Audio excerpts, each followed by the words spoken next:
This isn't a matter of choice. It's not an option. It's simply a matter of time. And do we will it to happen and consciously make these changes, or do we succumb to the problems that result from not dealing with it proactively?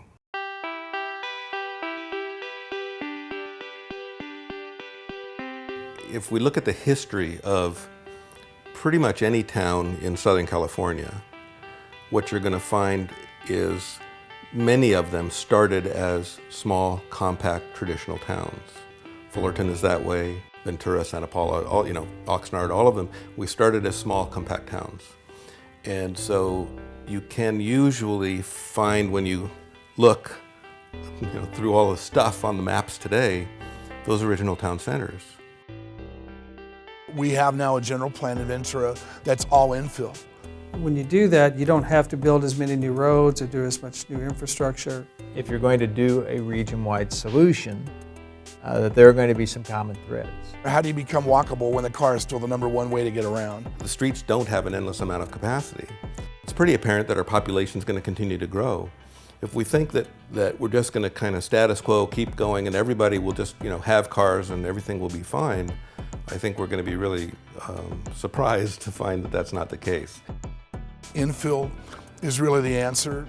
Brownfield development, taking advantage of already urban spaces and saving what ag and open space that we do have. I think that plays out then in terms of being able to finance transit and other things that are part of that. After a while you start seeing these things actually all kind of fit in together. It's a difficult dialogue to have with the public. Through strategic planning, we can create districts that will be very high value, very livable, and the kind of places that people will actually seek out to visit. If we don't accommodate the development that we're looking at accommodating along our corridors and other planning areas that we're focusing on, we won't see any investment.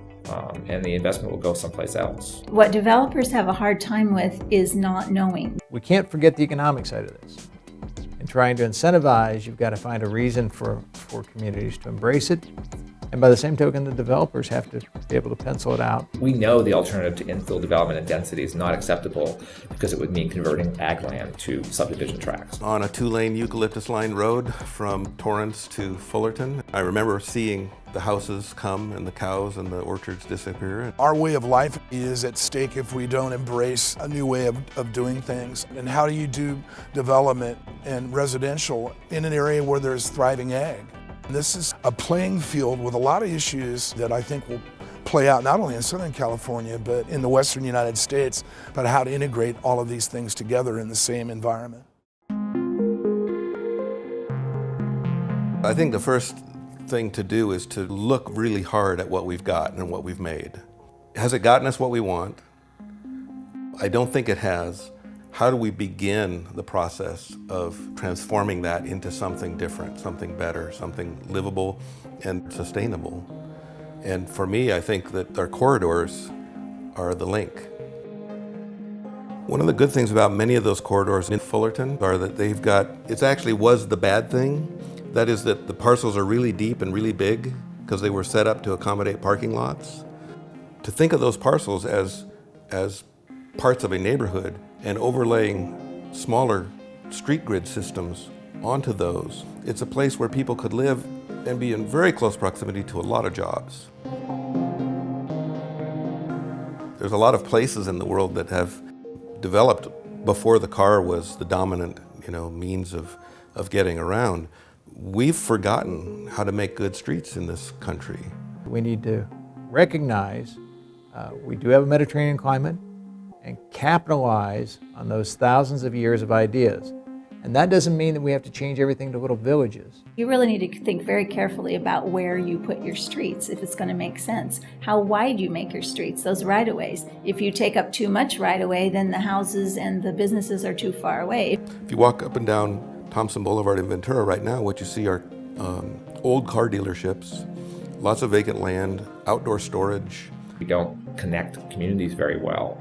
And this kind of development along our Midtown corridors is exactly what we need to do to help make those connections occur and make them sort of vibrant places that people want to be in.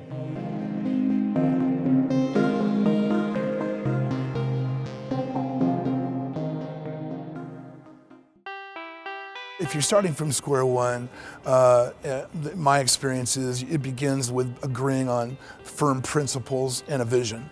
Find out what they agree on and then figure out how to get there. You know, if you want a walkable community, if 90% of the people want a walkable neighborhood, how are we going to do that?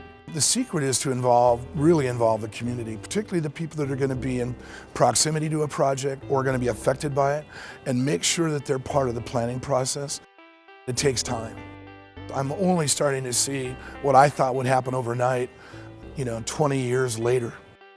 I'm not going to see my vision. I'm going to be dead and gone. I think it's about making sure that those things that I think are important, we continue to adhere to those things and realize that this thing is going to play out over a long period of time, and that what we're doing is really setting a foundation for other people to keep building on, and everything kind of flows after that.